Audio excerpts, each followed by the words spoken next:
Welcome. Thank you everyone for joining us on Monday.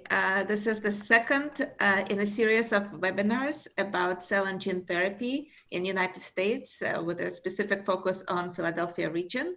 This series was put together with the support and sponsorship of Canadian Consulate General. So a wholehearted thank you to them. I'm Karina Sotnik. I'm the Director of Business Incubation and Accelerator Programs at the University City Science Center, where we have a program for companies looking to enter the US market and specifically in cell and gene therapy that starts on October 12th. And if any of the companies are interested in this program, they should contact me or Joshua Dillard, and the information will be presented at the end of this webinar. But again, it's my distinct pleasure to welcome our distinguished speakers today. And it's my pleasure to introduce Dora Mitchell, the cell and gene therapy entrepreneur and executive, our moderator today, who was a former vice president of business development at Charisma Therapeutics. And Dora, the floor is yours. I know that you have an excellent program prepared for us today. And we will talk a little bit more about the Global Soft-Landing program in the cell and gene therapy at the end of this webinar. Thank you. Great. Thank you so much, Karina. And it's probably worth mentioning that the Science Center is located in Philadelphia, and this happens to be sort of our hub for this activity. It has been a geography which in the past few years has emerged as a center for development of cell and gene therapies with a number of companies, both on the early spectrum of things, as well as a number of manufacturing and other businesses co-located here. So we'll talk a little bit about geography and also various considerations for folks who might be considering manufacturing and supply chain in the cell and gene therapy space. I'll do just a brief additional intro myself and then go through our panelists. So in thinking about this webinar, I said, well, when was the first time that I actually learned about this space? And I realized it was just about 9 years ago. It's just moved so rapidly and evolved so much to where we are today with 3 approvals in the cell therapy space and some in the gene therapy space, and just so much innovation in both technologies for manufacturing as well as a variety of other approaches. I guess in the past 5 years, I've exclusively been in the cell and gene therapy space. I was on the founding team at Charisma Therapeutics, which is a cell therapy company proper. I have done a number of other projects in this space, and presently I'm helping what we would qualify as a gene therapy company, though really in the eyes of the FDA, they're all gene therapies, right? So long as you have a modification. So I'm helping a gene therapy company get going. It is located in Philadelphia, again, underscoring the richness of the environment that we have in Philadelphia. For the purposes of this webinar, we wanted to get together a number of folks who have seen sort of the beginning to end of supply chain considerations in the space. So we're joined by Emma Bjorkum, and I'll ask everybody for a bit of an intro. Emma works in the space of plasmid manufacturing, but she has seen the industry from a variety of lenses. In her experience, Jordan Lovett is presently focusing in viral vector and cell product manufacturing areas, but again has seen various angles in the industry. Sonia Sotnik has played a number of different roles across different businesses in sort of different places in the continuum. So again, this group we think is going to bring a wealth and breadth of perspectives to the issue. So I'm first going to ask the panelists to introduce themselves very quickly to speak to that breadth of experience, which might at the end here also prompt some questions. So Emma, why don't we start with you? Yeah, thanks so much, Dora, and thanks to all Karina and the other organizers for the opportunity to join this panel today. As Dora mentioned, my name is Emma Bjorkum. I'm currently serving as the Director of Client Development at Aldevron, focused in the GMP and GMP source plasmid DNA manufacturing space. I have previous experience as well working with a viral vector CDMO Millipore Sigma, as well as some experience with the cell therapy space within a nonprofit organization, Be the Match. And prior to that, I started my career in about 2011 at Aldevron, so initiated my cell and gene therapy experience with that organization as well, again, focused with primarily clinical requirements for plasmid DNA. And can we move to, thank you, Emma, to Jordan, please, for a brief intro? Thanks, Dora, and Karina, thanks for having me. I'm Jordan Lovett. I'm WuXi's Director of Business Development. Been with WuXi Advanced Therapies since before they were WuXi Advanced Therapies and part of WuXi AppTech. I've been with the organization for 6 years in various roles, all of which had to do with cell and gene therapy. But when I started, it was largely the release aspect of these types of product, which is a totally different aspect of the supply chain when it comes to cell and gene therapies. But I've spent my last few years really overseeing and constructing partnerships with other cell and gene therapy companies to put together manufacturing relationships in support of these viral vector products, cell therapy products, and then, as Dora alluded to earlier, the ones that fall in between, which we would call the gene-mediated cell therapy products. So that's what I'm doing today, and thanks for having me. Thank you so much. And Sonia, can we have a brief intro from you as well, please? Absolutely. Hello, everybody, and thank you for inviting me to this. My name is Sonia Zvanik. I'm currently VP of Development at Windmill Therapeutics. We are a little bit of an oddball company from that perspective because we are a patient-specific cell therapy that's a pure cell therapy. There's no genetic modification involved. Prior to coming into this role about 2 years ago, I started my career in cell and gene therapy back in 2005, right after kindergarten, might I add. First in an academic setting, looking more at the biology of various tissues, which that led to work that was kind of on the boundary between transplantation medicine and cell therapy. And from there, I transitioned into private sector, first working with another contract manufacturing organization that was focused more on servicing transplantation medicine market, but then they evolved towards cell and gene therapy. During that time, I also took a brief stint and joined Novartis Cell and Gene Therapy, and actually was part of the team that worked on launching Kymriah. And then I just realized that I like small, nimble startup environments much better, so I went back and ended up joining Windmill Therapeutics. That's wonderful. Thank you very much. And because we are focusing on Philadelphia, I think it would be fair to talk about geography a little bit. And of course, Philly isn't sort of the only place where this sort of industry occurs, but it is one that's near and dear to our heart. So I'm thinking sort of broadly looking at hubs for cell and gene therapy. A few come to mind, of course. There's San Diego, there's a number of manufacturing players and sort of in the southeast east of the US, but here we are. And for us, I guess a driver is some of the academic research that really underpinned this industry coming from the University of Pennsylvania. But I wanted to start with, for folks that look at clients who probably come to you from all over the place, sort of what places do they come from? Why do they, is there a geographic component of why they pick you? What's the considerations there? And then sort of the question for Sonia would be, as a company who's considering kind of where to locate and what supply chain is going to look like, can you comment on geography and selection for where to put your operations? And maybe just so Emma is a bit of the odd one. For full disclosure, her company is not located in Philadelphia, but we'll let you comment on that, Emma. We embrace you as one of our own, no matter.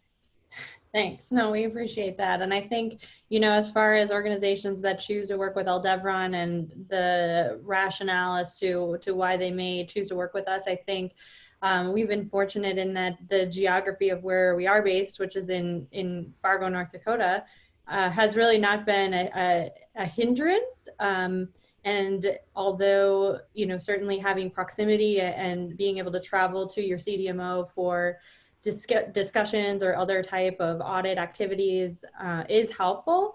We've been able to sort of overcome that potential challenge, I think, in understanding how to efficiently and effectively ship and get our products to where they need to be, as well as ensuring that our business team is able to have conversations with the critical team players that are involved in the contracting process, as well as the actual project management process after the Plasmid project initiates at Aldevron. So I think certainly, again, I can see both sides of it, but it's been an ability of ours to be able to work with clients from around the United States and also just around the globe in general.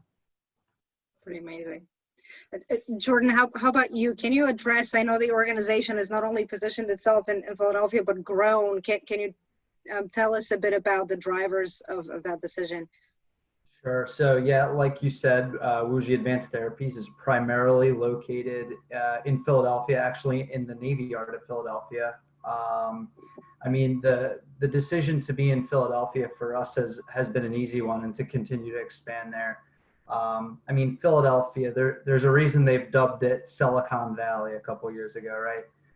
Some of the leading academic universities and institutions in the world, great area to draw talent from.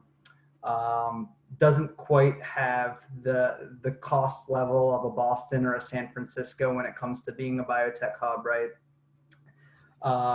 And let's not forget, right, a lot of these cell and gene therapy products were literally born out of here, right? And then there's the geographical pressures that come with an advanced therapies product. So while we're in Philadelphia, and we do have allogeneic products that we support, there are also autologous products that we support and need to be able to take in fresh product, process it, and get it back out to patients sometimes for reinfusion in a very short amount of time. So being in Philadelphia itself is very advantageous. The Navy Yard being about 5 to 10 minutes from an international airport is huge for us.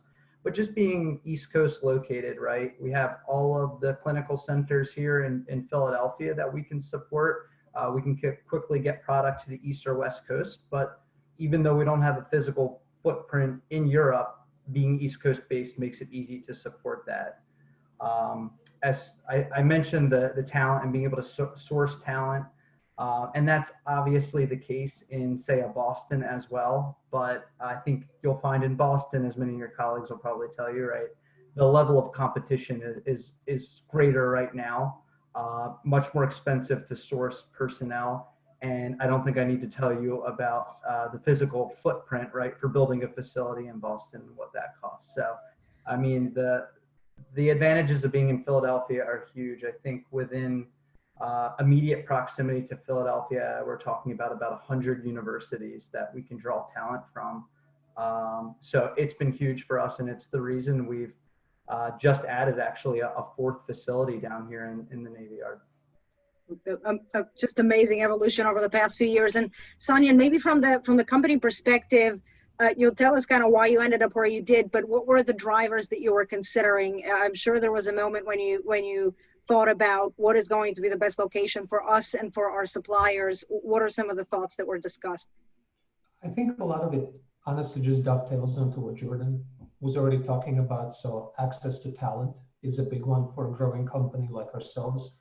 But where I want to maybe expand from all of the things that Jordan already covered is also as a emerging biotech company, let's call it the ecosystem of peers is very important to kind of be part of that think tank of other companies who are in the same space, who are trying to address same types of issues and challenges that you are. I think it lends itself to an environment where, you know, creative collaborations can emerge much more organically than, you know, trying to do it through kind of formal business development efforts, and just kind of expansion of opportunities for the company is much greater in this area. But, you know, but I will add, in addition to that, obviously, you know, access to talent, some of these logistical considerations, and also access to ancillary services that support somebody like us. You know, WuXi is an example. Let's say, you know, there are a lot of other providers and resources in the Philadelphia area beyond just, you know, the pool of labor and other peers. So from various sources like those, it just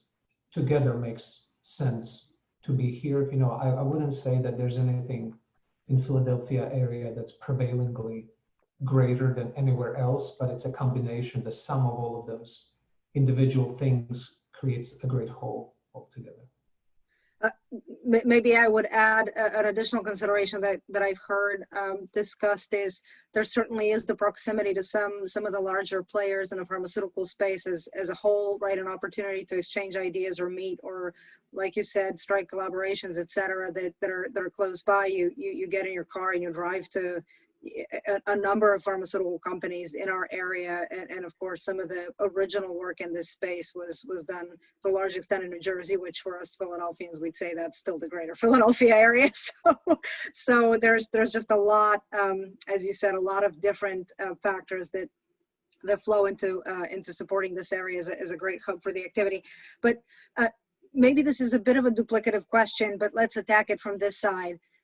Let's talk about how one makes a decision on vendors in this space. And I guess from Emma's and Jordan's perspective, I'm sure that folks come to them with a variety of questions and assessments and a decision to make. Am I going to engage with you or somebody else? And then maybe Sonia, from your perspective, when you're shopping for these sorts of services, is there a prevalent set of criteria that you say, you know, I'm gonna select this vendor over another for your various needs, and maybe just keep it organized. Start with Emma. Your thoughts on sort of selection and what you've observed.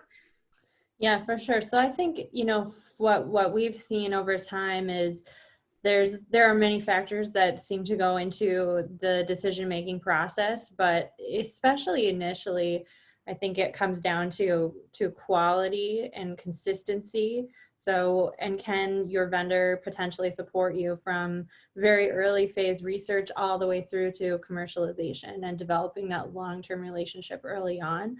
So we've been fortunate to be able to develop those capabilities to really be able to support our clients in a thoughtful way, where they're looking to be able to invest with us from, again, looking at candidate selection and down selection all the way through to that very initial clinical batch, which we have the sort of intermediate quality grade offering that may fit well with that potential application, and then moving into full GMP as they look at phase 3 and commercialization. And so I really think that's become a strong consideration is developing a long-term relationship and partnership with your CDMO.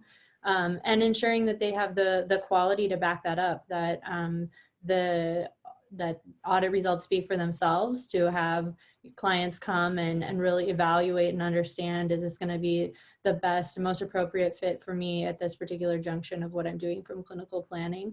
So I think that those are the key factors. Of course, I think time also obviously a very important parameter of whether or not clients invest in that particular relationship at that particular moment in time. And same thing, kind of price falling, I think, closely in line with that as well. So that's kind of what I would say as far as the determination of what we've seen. Of course, there's a variety, I think, of other factors that probably play into that as well. But the biggest one from my perspective being quality and that long-term relationship development. Gentlemen, jump in whatever order. We're on the topic of sort of drivers for selecting vendors in cell and gene supply chain. Yeah, I'll quickly jump in. So I think even though Emma's and the Plasmid side, as it pertains to the vector production aspect of things, is a bit upstream for us, a lot of the selection criteria, I think, end up being very similar, quality being a key one, right? And then, as Emma mentioned, the ability to accommodate early clinical products all the way through commercialization. So you can oversee really a full life cycle of a product, I think is big for us and a big sell. And then there's also the one, I hate using this trite expression, but being a one-stop shop, right? We truly do take pride in the fact that we can, like I said, support products from a manufacturing standpoint from early clinical through commercial, but we also can do something that makes us unique as a CDMO is we also can accommodate all of the accompanying in-process and analytical release testing. Being able to keep everything in-house under one roof, to release these products is big, especially when you consider what I was saying before about the rapid release on-demand nature of processing for especially for autologous products.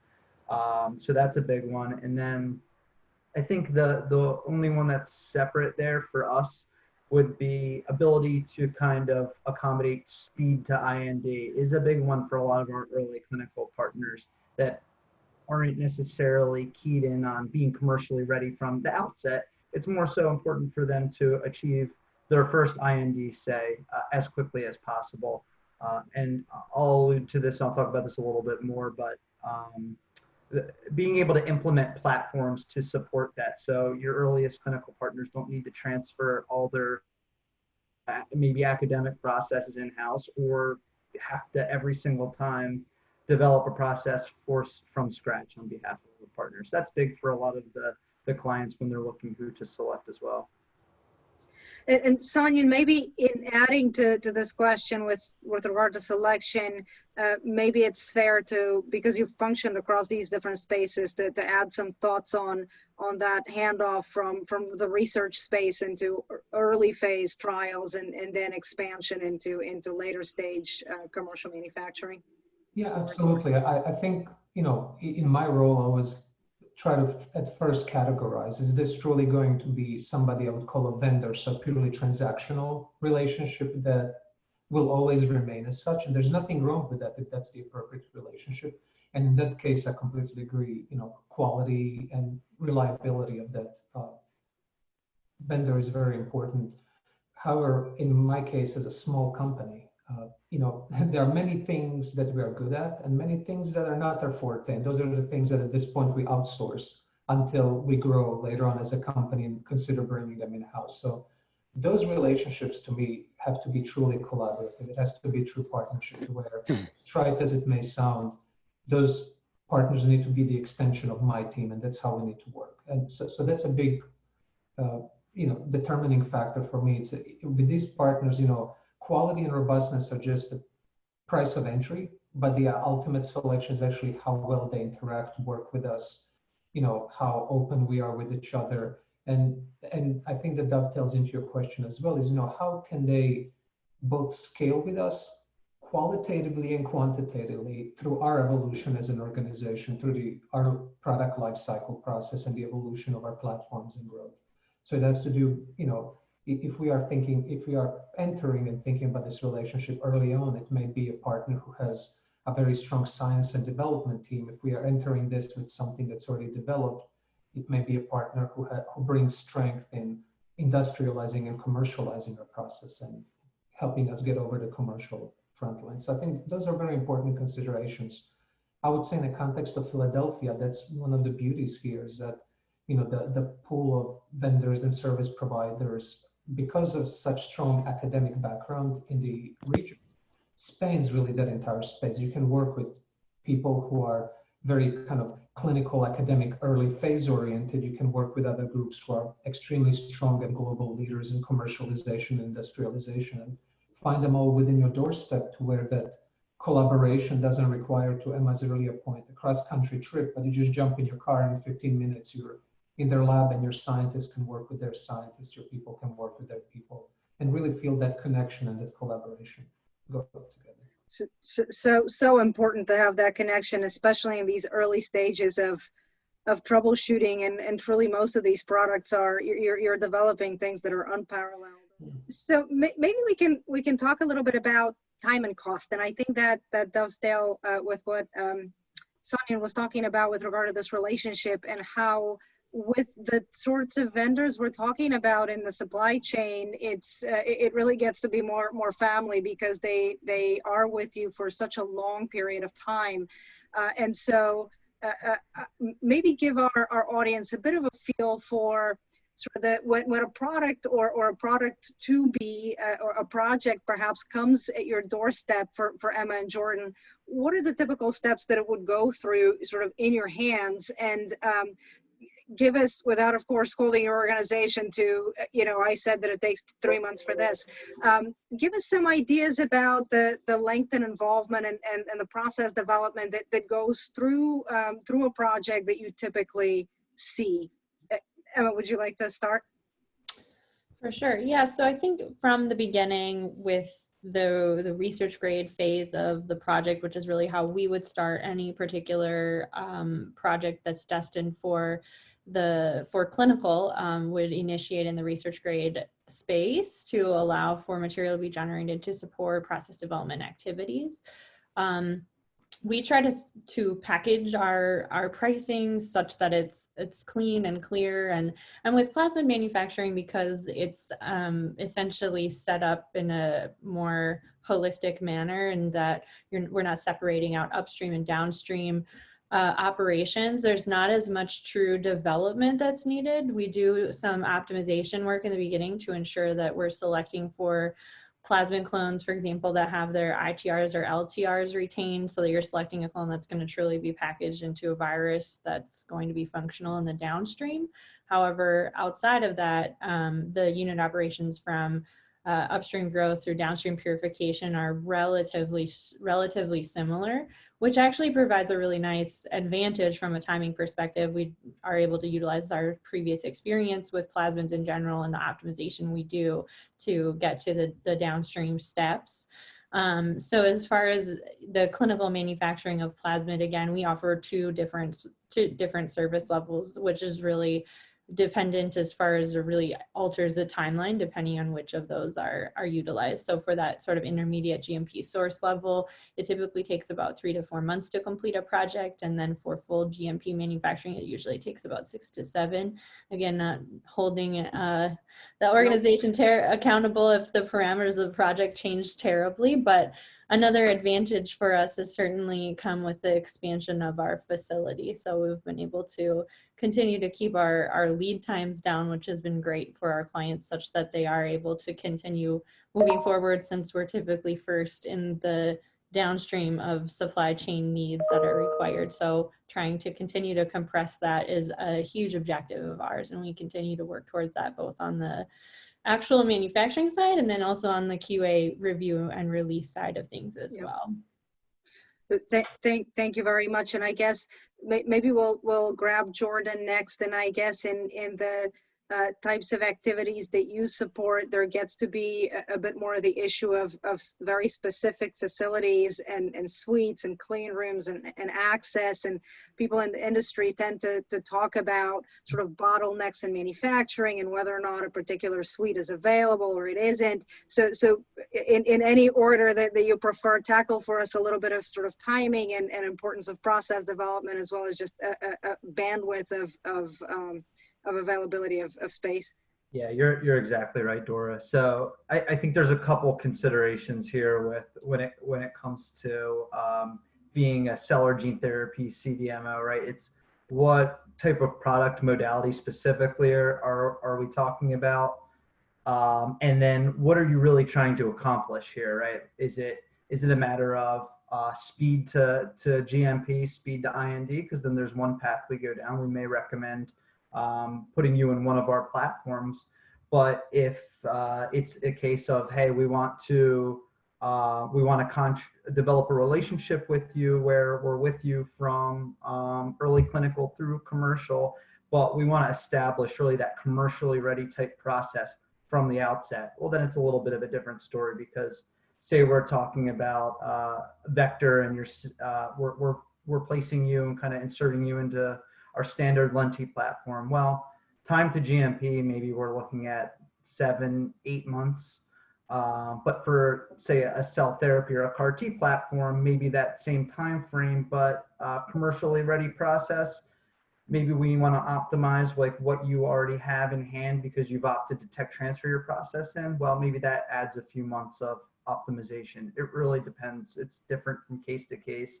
With cell therapies too, it just becomes a wider array of choices, because every process, the process is the product, right? So everything is so inherently custom.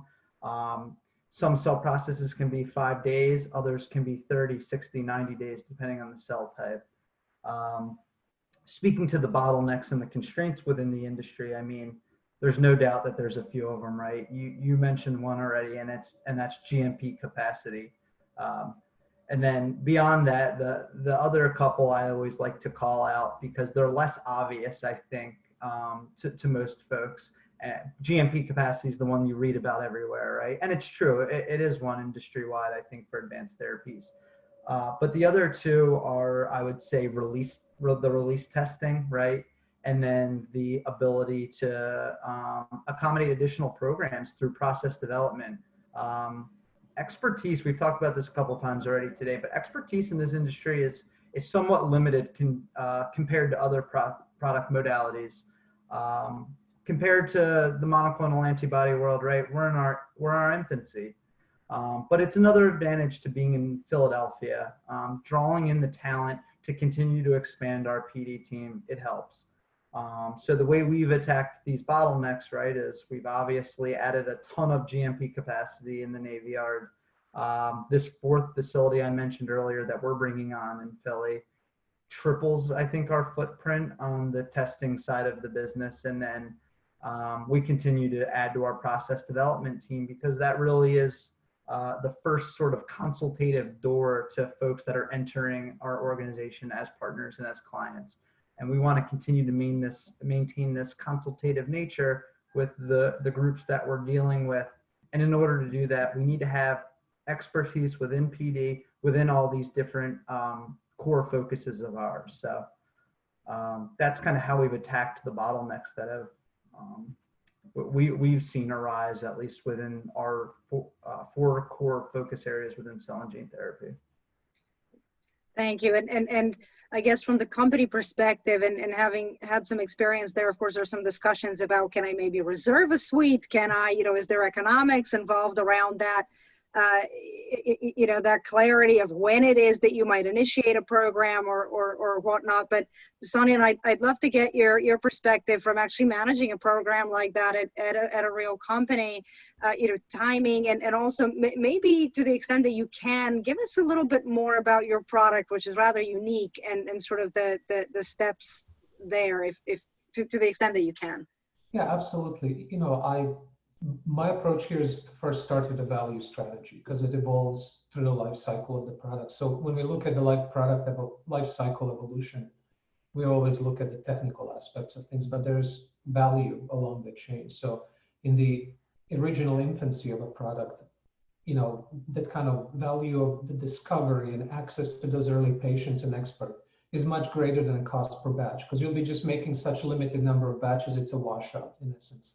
On the other side of that spectrum, when you are nearing commercialization and things are already buttoned down, right now you're looking how to position your asset for a marketplace that can be reimbursable and you can penetrate the marketplace. At that point, COGS and costs become far more important than ability to discover and learn new things, because hopefully you've already done that on the path towards there. So I almost look at it kind of as two levers, as one goes up, the other one goes down, and there's a constant balance between them through the process. So that's why, again, looking at the vendors, I look at them, for me, an ideal vendor would be somebody who would be able to modulate that value balance with me as my company, as my asset goes through its life cycle. And sometimes you just have to recognize that you have to jump vendors. It's not a reflection of the quality or the capability of a given vendor, but it's just at that specific point in time, how good of a fit they are to your organization and your needs. But then, as an example, to tell you a little bit more, so our product is truly a personalized medicine product. And therefore, because we're not genetically modifying, for us, there's also a lot of value in having access to all of the ancillary things that go around. So clinical sites where we can actually enroll patients and collect the starting material. Also in the tail end logistics and supply chain to deliver that material to the patient for infusion and treatments. Because in a case of patient-specific products and in ours, inability to manufacture is inability to treat, and for a lot of these patients, this is also sadly for a lot of them a last resort. So so it's like just pressure on top of pressure on top of pressure. So from that perspective, it is again important to be in an ecosystem.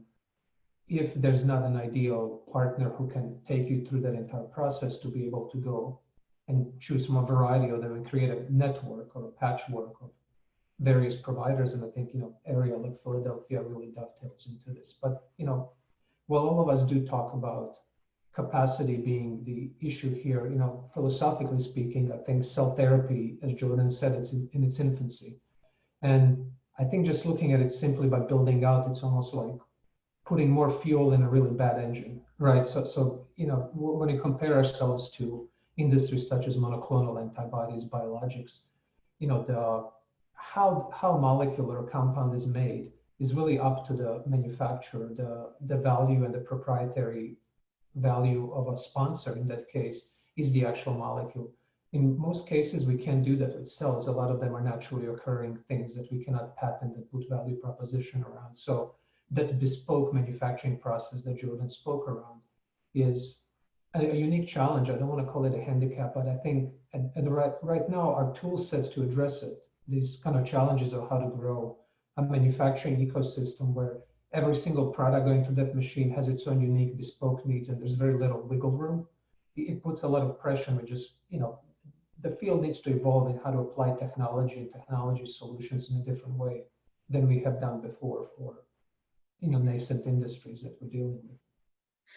This is just an excellent segue into the issue of scale. And so maybe it's worth talking about this from various perspectives for a moment. And of course, scale is going to mean something a little bit different depending on the unique variety of the cell or gene modality you're dealing with, right? And in this, the quote unquote, the true gene therapies, the scale of vector is one side of the coin. In the cell involving technologies, you have a bit of a range from personalized approaches where, you know, every patient is its batch to some allogeneic and some other emerging approaches where maybe there is sort of a different type of scale that's able to occur. But in your various perspectives and the projects that you deal with, I'd love a bit of a discussion on how is this industry scaling or going to scale as sort of as next steps to solve some of these sort of bandwidth issues, as well as, you know, we're really sitting here in the infancy of the industry and manufacturing. The amount of product necessary for pilot studies or studies is a different story from manufacturing on a very large commercial scale if sort of all of our collective efforts are successful and we need to truly implement these modalities commercially on a global scale. So scale.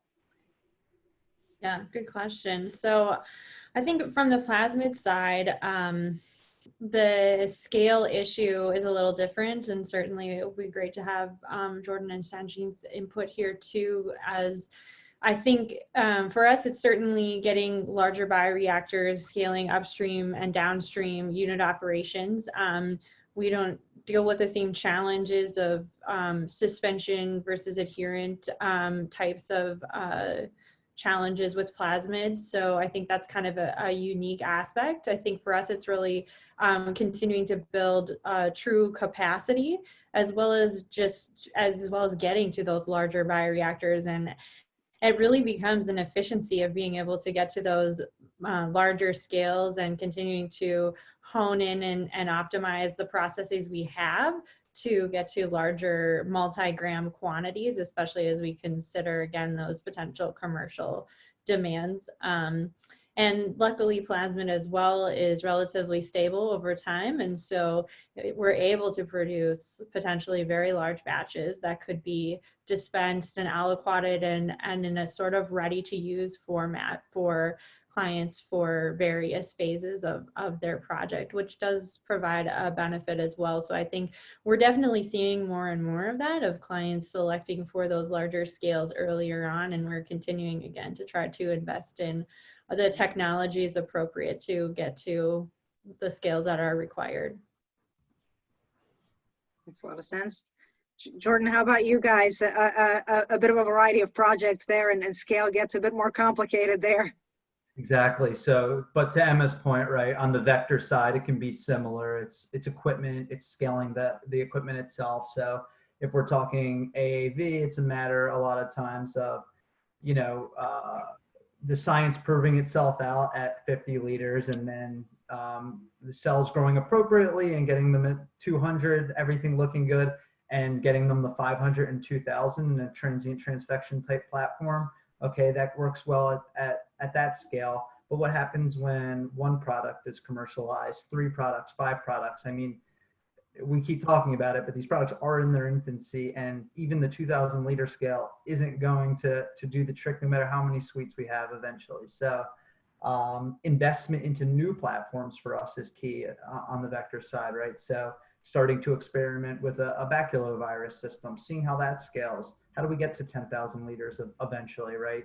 To support indications that aren't just rare diseases, but commonplace indications that may require hundreds of thousands of doses globally, right? So those are some of the considerations with AAV. On the Lenti side, it is sort of a matter for us right now of, well, we have an adherent platform established in-house. What do the next iterations of the platform look like? How do we improve the titers so that we don't necessarily need a bigger footprint in order to scale a little bit? So that's one aspect. And then it's getting that adherent platform like our AAV into a suspension platform would kind of be the next phase that we're working on there. And then cell therapies are a whole different animal, like Sonia, I'm sure will allude to, right? So we deal with so many autologous products. We certainly have a mix as far as product profile, but many autologous programs. And with the autologous, it's not going to be scale up, right? It's scale out. So how do we create greater efficiencies to drive stronger throughput in our limited suite space? Although we continue to expand, there's always going to be a bit of a limitation there. So on the CAR T side of one step we're taking is implementing a closed platform for CAR T cell processing. That way you can have multiple programs, multiple partners utilizing a suite in any given month, right? And then on the allo side of thing, it's going to be experimenting with new technologies, new way to do cell expansions, and then the obvious one, which is continue to sort of add that GMP capacity until we have a technological solution in order to continue to accommodate new partners and scale up the ones that we already do have in-house. It seems that it's fair to say perhaps that it's both engineering solutions on the side of equipment and process, but also scientific solutions on the side of the living things we're working with, and how can we boost scale from that perspective. But Sonia, what's your perspective with the type of product that you work with presently or have worked with in the past? Yeah, I would say with what I'm working presently, it's really looking at it from three perspectives: scientific, operational, and technological. Right. So as Jordan mentioned, in case of patient-specific therapy, scale isn't the size of a batch, is how many small batches can you execute from, let's say, a fixed footprint. Because again, just kind of building more and more inefficiency will never get you to efficiency. So I think, looking at it from three perspectives: scientifically, it's characterization, understanding our process and product, so that kind of measuring stick for all the other improvements is very strong and formulated. Jordan mentioned earlier, process is the product. I have a little bit of a disagreement with semantics of that. I think process is the process, product is the product, and characterization is kind of the connecting tissue between both of them. But I think then operationally speaking, if we are lacking for clean rooms, for lack of a better word, we can either build more or get more out of the existing ones. And that's where I think kind of operationally optimizing, not just when it comes to the actual laboratory manipulations, but how we utilize space, how do we assign space to unit operations, how do we minimize touch times and requirements for people to certain volume. All of those are elements that ultimately contribute to the ability to scale out. And again, from a technological perspective, what technologies can be used to both supplement all of those other fields, like that can help us get a better scientific understanding and characterization of our product and the process, and help us eliminate the need for people, because all of these things are extremely manual at this point, and then also help us get more out of our clean rooms, looking at it from that perspective. So there are many approaches to take and go through this way. It seems that, yes, that there's been quite a bit of push in the past few years for closed systems or mostly closed systems, et cetera. A lot of new solutions emerging there. For the fun of it, I was going to ask, because all of you have been involved in this industry for, gosh, I guess on average 10 plus years, what has been sort of a cool landmark, just some change in process or how we do this on a manufacturing side that you think has really made a big difference, or something that really made you pause and you said, wow, great. Yeah, if I can jump off, being kind of the dinosaur here when it comes to career in cell therapy, I think honestly the bottleneck in the early days was more around analytics and kind of rapid testing and release, and not only on the end of the product, but also in cell therapy you have to make decisions every day based on in-process analytics, because it's almost like gardening. You have to see what your product looks like every day and have an adaptive manufacturing process that's going to choose your own adventure down the path based on the current state. So being able to get better technologies that help us in a more robust and user-friendly way, get that kind of daily or even continuous snapshot of what that process is doing has been very important. This, I would say is not as much of an issue in established platform technologies such as vector manufacturing or bacterial fermentation and things like those, where all of the systems have been worked out. Here you have to really use a technology in a bespoke way to adapt to your specific cell type and intention. So for me, really the biggest breakthrough were these kind of rapid test methods and more robust and user-friendly test methods that allow us to monitor our processes and make those decisions. Other thoughts on a startling change or improvement to manufacturing? I guess for us, I don't know that I'd call it a startling change, but I think we looked ahead at WuXi towards what happened with other product modalities like small molecule and monoclonal antibody ahead of us, and how do we mold what we're doing to prepare for that inflection point with advanced therapies, right? And I know I brought it up a couple times, but for us, it was implementation of platforms and really wanting to take those first steps towards standardization for at least certain product types, certain areas of focus, so that eventually they will be scalable enough to support commercial manufacturing for many of these products. It's never going to cover every single product type, but it's part of the reason we like to sort of focus in core, have these core focus areas within vector and within cell therapies that we know we're good at, and we continue to sort of expand on our experience and expertise. So that was a big one for me. And then sort of in a different direction, I think it's the expedited pathways of these products.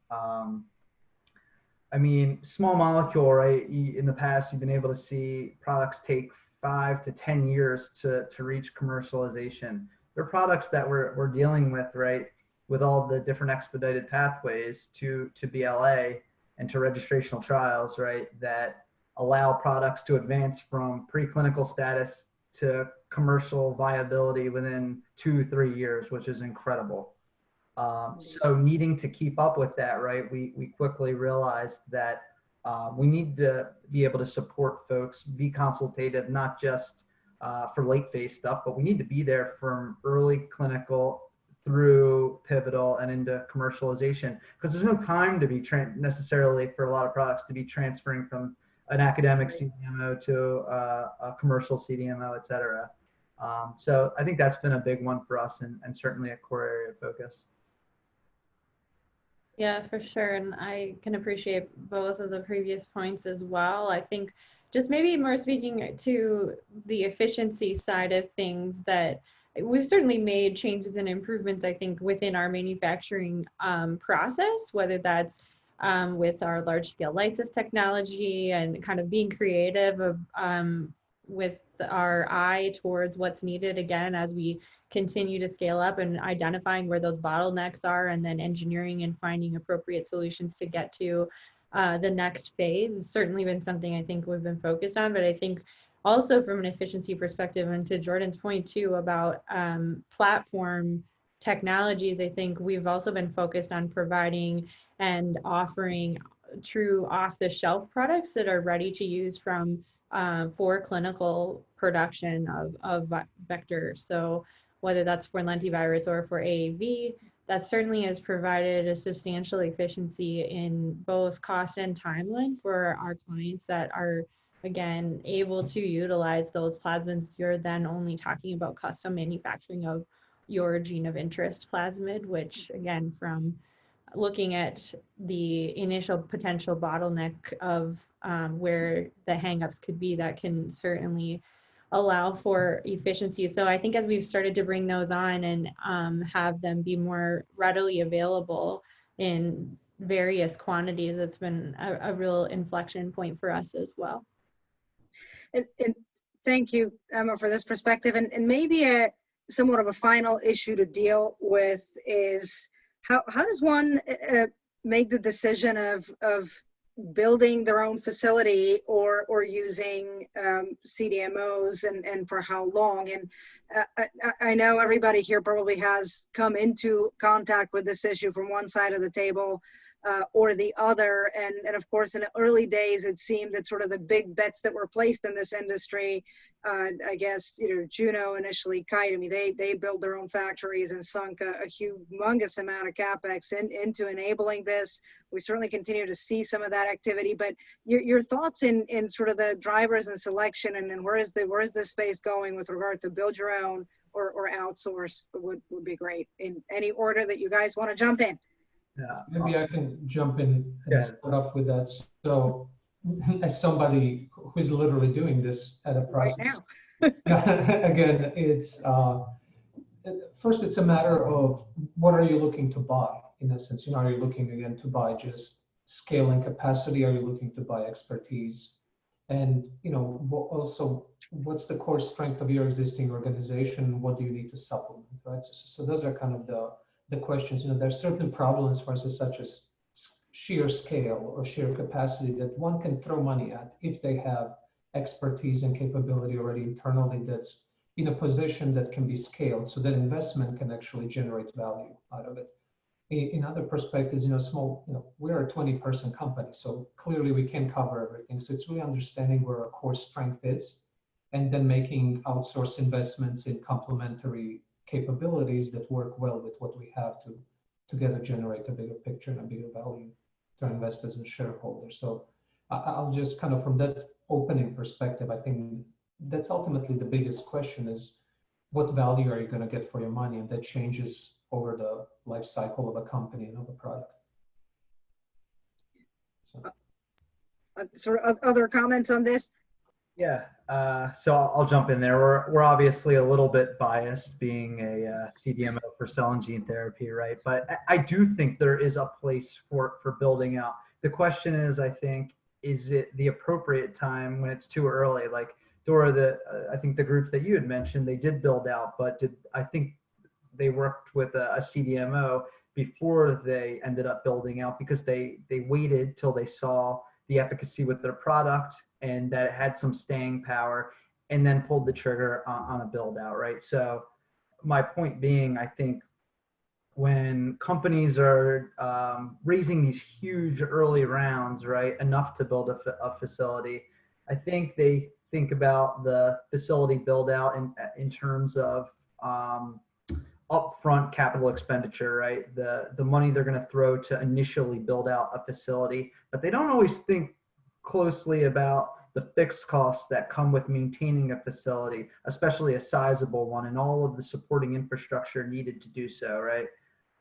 And it has its place. So why not early on work with a CDMO? If you have a platform of sorts, why not go for multiple INDs versus the first one and then build out? If you build out too early, you probably aren't going to have the volume, right, to even support having a facility online. Even if you're doing 10, 20, 30 batches per year, is that really enough to sustain a manufacturing plant? Maybe not, right? So our philosophy has always been, don't use a CDMO early on, take as many shots on goal, if you would, as possible, right? As many INDs as possible.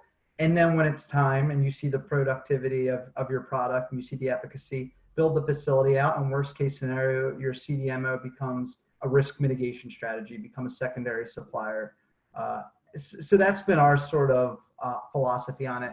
Certain products, no doubt, they maybe do need, and I see the advantages of building out early on, but I think more times than not, that's probably not the case and not the most sound strategy. And you touched on something that I think is so important, that in these modalities, of course, the risk is, I mean, the reward could be terrific, but the risk is rather high from the science and technology standpoint, from the investment standpoint. And so it's when one reaches that inflection point of having enough evidence that a build out is going to pay is I think going to vary terrifically from product to product and from program to program, from pipeline to pipeline. But things to think about, of course, do have to do with the fact that these are extremely sophisticated facilities, and there is very sophisticated personnel that supports the operations, who on the one hand, for instance, in the autologous space, have to be ready to go the moment a patient walks in the door, which could be sort of any time. At the same time, there might be idle time in between. And so how do you keep a productive relationship, right, between that readiness and the fixed cost? And I think maybe as to tie it all together, I would love to kind of, looking at the future, I would love to see some more creative models of maybe, you know, trying to intercalate multiple programs so that, you know, you solve these issues. If I have 12 patients coming in a year and there's kind of spacing between, you know, how do you do that?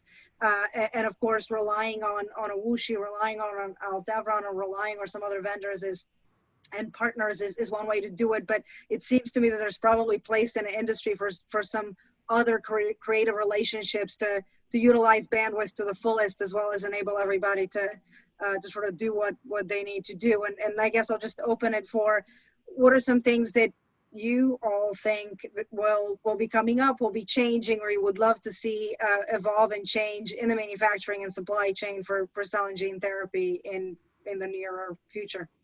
Yeah, if I can start. So I would say that, you know, as an autologous therapy customer, I honestly look more to buy flexibility than to buy capacity. That's of much greater value to me, exactly for the reason you said, because we never know when the patients will present themselves. And then also you can have perfectly laid out plans, and then patients get ill, which is what they do because they're sick, and all of that goes away. So I think with some of the parties we talked about who have built their own capacity, it was honestly not to address scale, but it was to address operational complexity and flexibility they needed to treat as many patients as possible on a short timeline, you know, to reach their market penetrance and get their pivotal data as soon as possible. And that actually came at a huge cost, and that's why right now they have issues with reimbursement, but it got them over that commercial edge going forward. And what I really see as the evolution of manufacturing in cell and gene therapy space is actually kind of a call to action to contract providers, because as we've been talking here, cell therapy specifically, to some extent gene therapy, it's very bespoke. And if I'm building something on my own, there's no value or motivation for me to try to standardize anything. I actually have more value out of it in keeping it proprietary. But if there is kind of a healthy ecosystem and competition between manufacturing providers in a space who can introduce platforms by actually implementing them in a way that creates tangible value and cost savings, or whatever that value might be for end users, I might be, personally speaking, open to adapting my bespoke process to a more universal platform if doing so will convey greater benefit to me. So I think that's kind of where we will be going, I see, in this space over the next 5 to 10 years, is through technological advancements of technology partnering with manufacturing CMOs and providers, we will be able to start creating those platform ecosystems which already exist in small molecule and biologics and push it forward. But it really has to be a value proposition, not just a scientific one.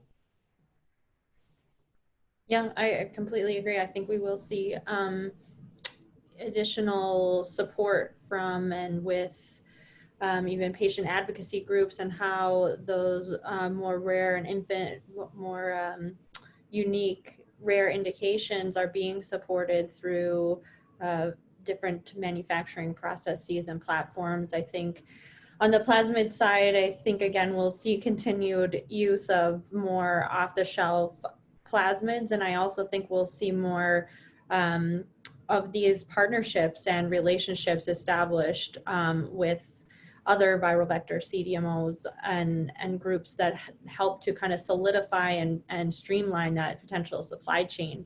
I also think from the early investment perspective, we'll continue to see earlier partnerships, kind of to Jordan's point, I think before regarding the build versus outsource discussion, that we'll see that particular potential contracting process occur earlier and earlier as these investors are looking for these groups to be able to provide a source of where their raw materials are and starting materials and others are coming from. So I think we'll continue to see that evolution of what partnership really looks like between CDMOs and their respective organizations over time as well.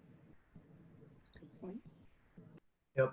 And then, I mean, for us, it's going to be continuing to hone, like Sonia was referring to, continuing to hone these platforms that we've implemented for that exact reason. We're going to continue taking on new processes and tech transferring them in, but we need to create that optionality, especially for our early customers. So like he was saying, if someone wants to transfer a process to us, and it's very close to our in-house CAR-T platform, we're going to push them to maybe adapt their process a little bit to fit within our platform confines, so that they can then leverage that shared suite, drive down their cost of goods, create greater efficiencies for us, because like you said, on-demand processing is something of a logistical nightmare, right? So we like to create some min-max scenarios for our clients so we can staff to those exact needs, and being able to forecast that is very difficult, but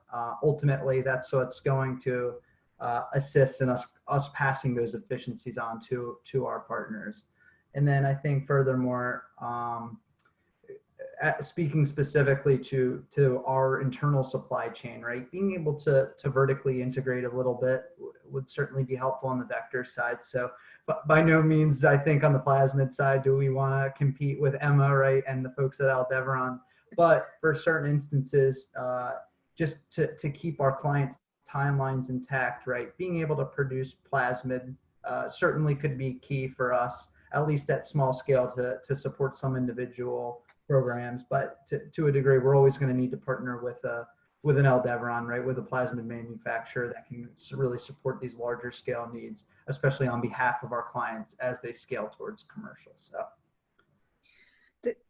Thank you very much for these perspectives. And I guess I'm cognizant of time here. We're coming up on the hour, and wanted to wrap it up perhaps with, we're so grateful to assemble a panel of folks who've done this for so long and who deal with such a variety of projects and clients. And at the end of the day, to me, it seems that it doesn't necessarily matter. You know, this is being produced primarily for an audience of Canadian businesses, and so I think it's important to talk about. You're looking for these partnerships. You're looking for quality. You're looking for fit. To a large extent, you're looking for ecosystem and the ability to play in a space where there are others that are dealing with substantially the same issues, and so. So much to digest and consider, but this has been extremely helpful, and thank you so much for your participation. I guess we can say we'd love to see sort of anybody who's interested in the industry or our region to come visit with all of us and have these discussions very early on, even exploratory with everyone in this space, to gain a better understanding of what their options are, because there's just so much to process. So thank you again so very much for sharing your experiences, Karina. Yeah, I just want to second that. And thank you, Dora, for moderating this really exceptional panel, such a great discussion. I just want to follow up on what you just said. So if you are interested in expanding your business to US market, obviously we think Philadelphia is the place.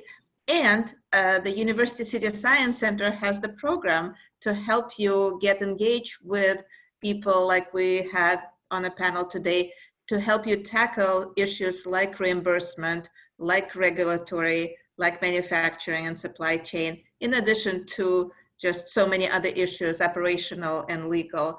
I don't know if perhaps right now I would give a floor for a few seconds to Joshua Dillard, who is the Trade Commissioner from the Canadian Consulate General. Josh, if you want to say a few words. Sure. Thank you, Karina. I just want to say thank you to all of our speakers today, especially to Dora and Karina. The two of you have been on the forefront of ideating content for this series. Canada has long been a leader in cell and gene therapy space, from the discoveries of Till and McCullough in the 60s through to today. Fact is that Canada is on the cutting edge of these therapies, but the United States, and particularly the Philadelphia region, is a powerhouse that needs to be explored. So I'm excited to be partnering with the University City Science Center to develop greater education, dialogue, and partnership between the Canadian industry and that here in Philadelphia. Dora, I appreciate one or two points here. I heard you refer to working at a real company, and it just kind of strikes me that that's actually the fact now, right? And it's happened very quickly that these things have gone from theoretically commercializable to truly impactful companies. And you know, these therapies are real, the opportunities are real, and the challenges are real. I'm hoping that the programming that we're putting together is going to help make those opportunities apparent, the challenges a little less threatening, and the industry more prosperous as a whole. It seems that now is the time to be building those relationships and reaching it across the border. Now, if you are a Canadian firm in the cell and gene therapy area and you're looking at the US market, please feel free to contact me. I'm based here in Philadelphia. You're going to be able to find my information somewhere under here in the text box below this recording. So yes, please feel free to reach out to me or to Karina. So thanks for that. Yes, and I just want to quickly add that the next program specifically for cell and gene therapy starts on October 12th. So if you are interested in participating, please do contact Joshua or myself. You will find information under this YouTube channel recording, and we hope to see you here in Philadelphia. The program right now is fully online, so it's a 6-week online program, and then we hope to see you here in person. So great. With that, thank you so much, everyone, and thank you, the panelists. That was a really great discussion. And thank you, Dora. So great to see everybody. Thank you so much. Thank you. Bye, everyone. Bye. Have a good one, guys.